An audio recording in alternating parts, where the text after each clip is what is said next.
Cupra Born 58 kilowatt hour battery with the e-boost function.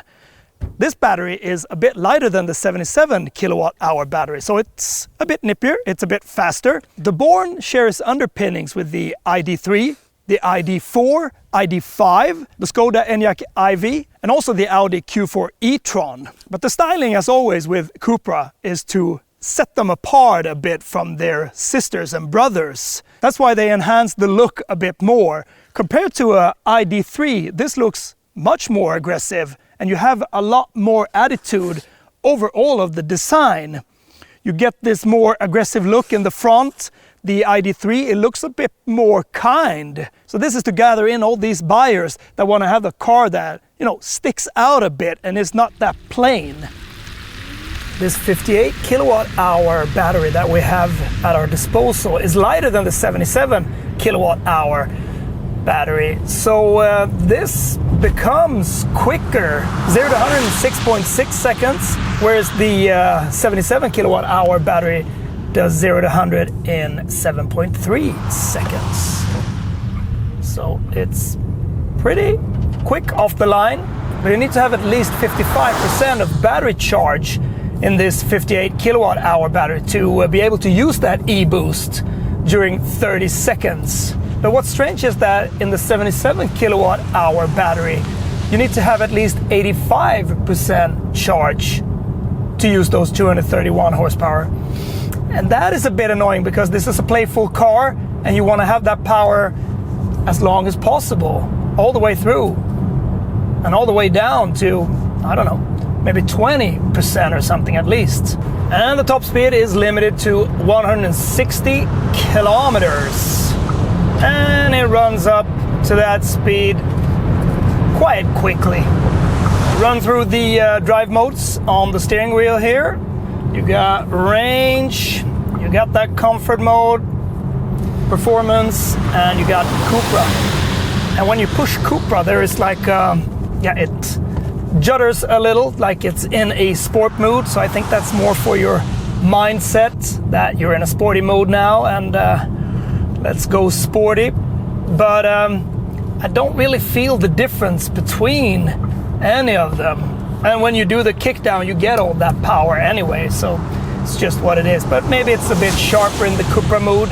The eye-catching stuff is the reshaped bonnet, those big wheels, and also the headlights. They are a bit more extreme, more angry looking. Cupra says that their colors are sophisticated natural. And I think this color, this blue color, looks really, really nice, especially together with these distinct copper color that Cupra always uses in their cars. Despite all this extra styling, which you can see from the rims to the shape of this that should lead the wind a bit differently, it's practically the same car as the ID.3 with this boxy shape, the C-pillars, this big glass. So it's all down to personal preference, really. I think this one looks a lot better than the ID.3. Underneath, the Cupra has been tweaked a little bit compared to the ID.3 as well. A lot more progressive steering. It's also lowered 15 millimeters at the front, 10 millimeters at the back. This ESC Sport gives a bit more slide, even though I don't think it gives any slide at all. And the tuning for the dynamic chassis control is also optimized a bit differently.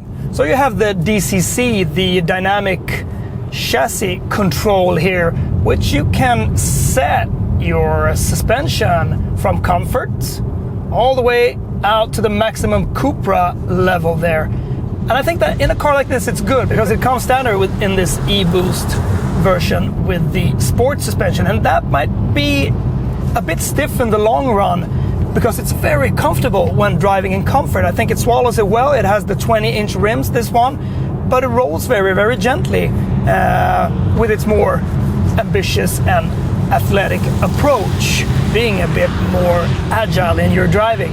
Then the Cupra mode is just perfect. So this DCC, I think that's something that you should really choose if you want this car, and if you want this car to behave in a very, very wide spectrum, because it can be both very comfortable and very, very sporty. Those Dominica seats there are sporty. They hold you in place, but not too tight.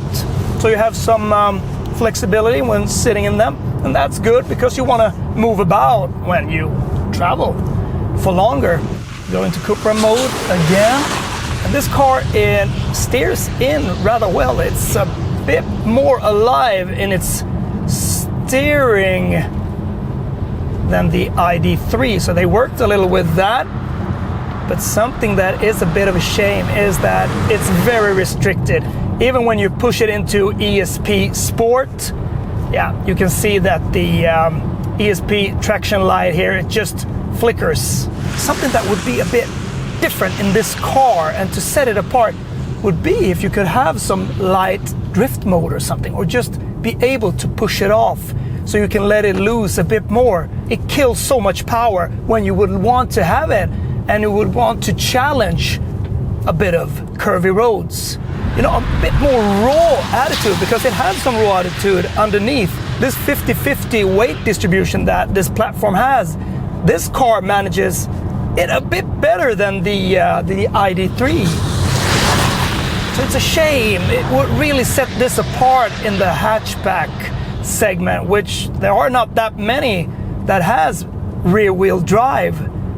And the Cupra would really be a bit more of a hooligan if it would have some mild drift mode, or if you would be able to push the ESP completely off. The Cupra Born comes in 45 kilowatt-hour battery to 58 kilowatt-hour battery versions. This is the one with the e-boost, so it gives 231 horsepower. You can get a range about 420 kilometers, and you can fast charge it at a DC charger at 125 kilowatt. And the 77 kilowatt-hour battery, you can charge that at a DC charger up to 135 kilowatt. It becomes very dirty, this back window. I don't know, it's something with the turbulence here. The window is not that big, so you don't have super good vision back out. But from the back, it looks good. This is a bit different from the ID.3 as well. This combined line of LED here looks a lot better. You push this one and you open the boot, which is okay. It's not very big. You can push this up and you get some extra storage underneath.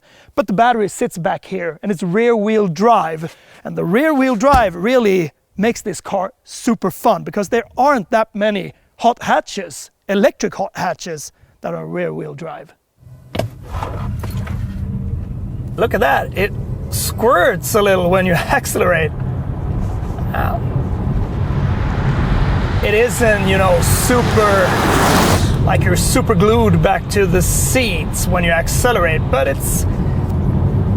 you get a bit energized when accelerating, of course, like most electric cars. Maybe not the front wheel driven ones, which just spin out. Apart from that, Megane E-Tech, I really like that because it was gradually gripping, and that car is very, very lively when driving it as well. You can see that review on our channel. Average consumption is 15.7 to 18 kilowatt hours per 100 kilometers. So it's rather efficient. Turning circle is great on a car like this. 10.2 meters. And in town, this just becomes a joy.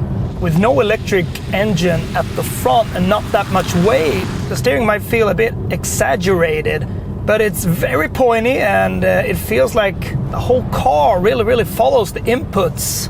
Something that you would want to run along with your driving ambitions with this car is some noise. It's pretty dull. They have some e-sound generator, which should give you an effect of a petrol engine. But no, I don't really feel that. I just hear that little electric whoosh. So compared to the ID.3, they are very similar, but it's a bit different in here. You have a higher center console, so it doesn't feel as roomy as in the ID.3, but that becomes a lot more driver focused, which it should be, because this is a lot sportier. It got this nice wheel as in the Formentor, and I love this wheel. It's not too thick, it's not too thin. It looks good as well. And everything else in here looks good. It looks a lot more refreshing, like they've really put it to another sporty level. And that's also what you get, and I think that you want when you buy a Cupra.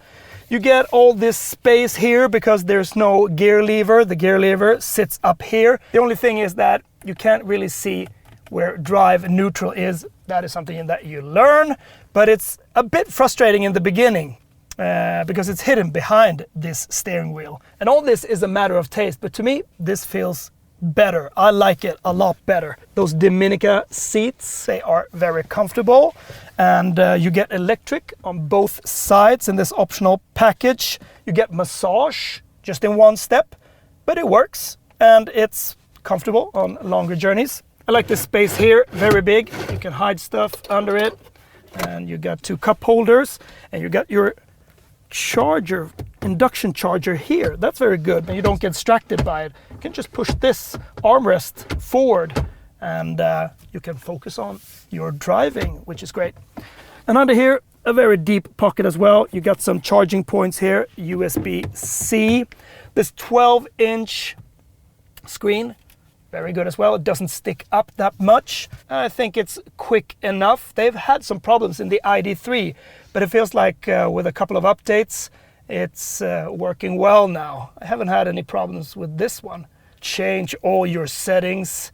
You can look at your e-manager, how you want to charge your car. You can get into driving profiles, range, comfort, performance, Cupra, individual, and in individual, you can go into configuration and you can set that damping control for your DCC. And this is good. This is really, really good because it comes standard with a sport chassis. And in the long run, I think that can be a bit too stiff. But this one, very comfortable in the most comfortable setting. And you might not think that because you got 20-inch wheels, and that can be a bit harsh when going on some uneven surface or over some bumps. On the carpets, it says Cupra Born contains Econyl. So it's a lot of recycled stuff here. And I also think that this is some sort of vegan leather. Those pillars here, they're rather big. You don't think of it when you drive to the right and the vision is good out, but when you drive to the left and you want to get into a sharp corner, you don't see anything. You need to look around it to see that no car is coming that way. That is a bit frustrating, actually. These electric windows here, to be able to push them down from the driver's seat, you need to push this rear touch pad here. And that is not very responsive. And it's a bit stupid because you could just have 4. And once again, we're here again. We said that so many times about this sliding. It works, but it's not that good. But I think that it's very simple to just get into Clima and change everything from there. We got a rather big sunroof here as well. When engaged in driving and you have this 1/4-3 grip, your thumb brushes on this volume knob here. That is a touch slider. It changes volume up and down. So these buttons, they still don't work. Why don't you put these physical buttons that you have in the Cupra Formentor, for example? These are good. Distinct, you hear the click, and yeah, nothing unfortunate happens. 2 buttons here, one for the Cupra mode, so you get into the most aggressive mode. I don't feel that there is such a big difference. You also got drive button down here, so you get into range and comfort and all of these. Yeah, when you know them, you can just step into them quickly, depending on the road. When you want to get the ESP Sport on, you just need to dig into that menu. The price for this 58 kilowatt-hour e-boost version is 483,900 Swedish crowns. The back seat. Well, it's okay. In an electric car, everything is lifted a bit, so your knees, they are raised. But once again, as in a Cupra, and you get these Dominica seats, you can see through them as a little sporty hole here. They're rather nice to just look at. But when you sit in the middle, you push each other to the sides. And this roof line here, it's a bit narrow, so you can bump your head there. Yep, you got 2 cup holders here. You got a ski bag. And it's a decent place to sit. You got your USB-C chargers. A lot of scratchy plastic. Listen to this. This is very plastic. Woo, shivers. But That's what it is. You're just here to be transported in your little car. So no real luxuries to brag about. Back here, it's just fine. The brakes, they are good. I think they're very progressive, and they don't have that electric, sometimes juddery feel, which you don't know where they grip and what is the regeneration. These are really good. So the brakes are up to par. And if you would like to have some more regeneration, you just push it into B. It doesn't come to a complete halt, and it's okay. And it's yeah, if you want to do one pedal drive, it's all right. I think that people that likes to use this one pedal drive with a very powerful regeneration would like it to come to a complete stop when letting off the throttle. But it's a joyful car. You can have fun in it. You ride in rather good comfort. It's quiet. Seats are great. The environment is good. This touch screen, I think it works well. But you get in here and you don't get bored in here. It's a pretty good place to sit in and also just to look around. It's pretty interesting with its details. So this Cupra is a bit futuristic in its personality.